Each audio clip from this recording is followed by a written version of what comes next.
Friends, Punjab versus GT match అయితే అయిపోయింది. Toss గెలిచినప్పటి నుంచి మొత్తం మ్యాచ్ అనేది పంజాబ్ అండర్ కంట్రోల్లోనే ఉంది. ఫస్ట్ జీటీ వాళ్ళు బ్యాటింగ్ చేసినప్పుడు ఫస్ట్ వికెట్ పడినంతసేపు వరకు కొంచెం హై స్కోరింగ్ ఎక్స్పెక్ట్ చేసాం, కానీ వన్స్ సాయి సుదర్శన్ పడిపోయిన తర్వాత నుంచి బట్లరు గిల్లు కొంచెం ఆచి తూడ్చి ఆడతా గిల్లు వికెట్ ఎప్పుడైతే పడిపోయిందో అప్పుడు క్లియర్ కట్గా అర్థమైపోయింది నెక్స్ట్ వచ్చే బ్యాట్స్మెన్ అంత ఎక్కువ కొట్టరని చెప్పి. కాకపోతే 180 రన్స్ స్కోర్ అయితే ఎక్స్పెక్ట్ చేశారు అందరూ, కానీ వీళ్ళు 20 రన్స్ షార్ట్తోనే ఉన్నారు. ఆ 20 రన్స్ షార్ట్ వల్లే ఈరోజు ఈ మ్యాచ్ అయితే గుజరాత్ అయితే ఓడిపోవటం జరిగిందని చెప్పి అనుకోవచ్చు. షారుఖ్ ఖాన్ ఫెయిల్ అయ్యాడు, తివాతియా ఫెయిల్ అయ్యాడు, వాషింగ్టన్ సుందర్ కూడా ఫెయిల్ అయ్యాడు. వాళ్ళ దగ్గర నుంచి రావాల్సిన రన్స్ అయితే లాస్ట్ ఓవర్స్లో జీటీకి అయితే రాలేదు.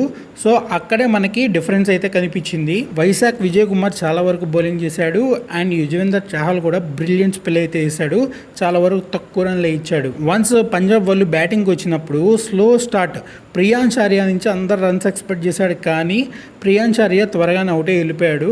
ఆ తర్వాత కూపర్ కాలనీను ప్రభు సిమ్రన్ సింగ్ అసలు దంచి అవతలేసాడు అన్నమాట.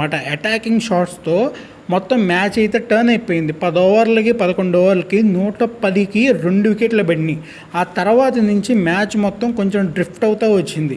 మీరు చూసుకుంటే ఎప్పుడైతే శ్రేయస్ అయ్యర్ వికెట్ పడిందో అక్కడి నుంచి పంజాబ్ వాళ్ళే కాదు చాలా వరకు అందరూ ఎక్స్పెక్ట్ చేశారు ఇదేదో కొలాప్స్ అయ్యేటట్టు ఉంది పంజాబ్ అని చెప్పి. కానీ కూపర్ కాలనీ ఒక్క వికెట్ పడి ఉంటే మ్యాచ్ అక్కడే అయిపోయేది. కూపర్ కాలనీ చాలా బాగా ఆడి పంజాబ్ని అయితే గెలిపించాడు, ఇందులో నో డౌట్. మీరు ఒక విషయం గమనిస్తే ఈరోజు మ్యాచ్లో జీటీ వాళ్ళు 20 ఓవర్లు ఆడి 3 సిక్స్లు కొట్టారు, కానీ పంజాబ్ వాళ్ళు ఫస్ట్ 4 ఓవర్లోనే 4 సిక్స్లు కొట్టాడు. టోటల్గా పంజాబ్ వాళ్ళు 20 ఓవర్లకి 16 సిక్స్లు కొట్టి 6 4లు మాత్రమే కొట్టారు. ఇక్కడ మీరు ఒకసారి క్యాలిక్యులేట్ చేసుకుంటే సగం రన్స్ అనేవి సిక్స్లోనే వచ్చినాయి, 4లు కూడా కొట్టాలి. పంజాబ్ నుంచి చూసుకుంటే శశాంక్ ఫెయిల్ అయ్యాడు, స్టోనిస్ ఫెయిల్ అయ్యాడు అండ్ నేహల్ వదేరా కూడా ఫెయిల్ అయ్యాడు.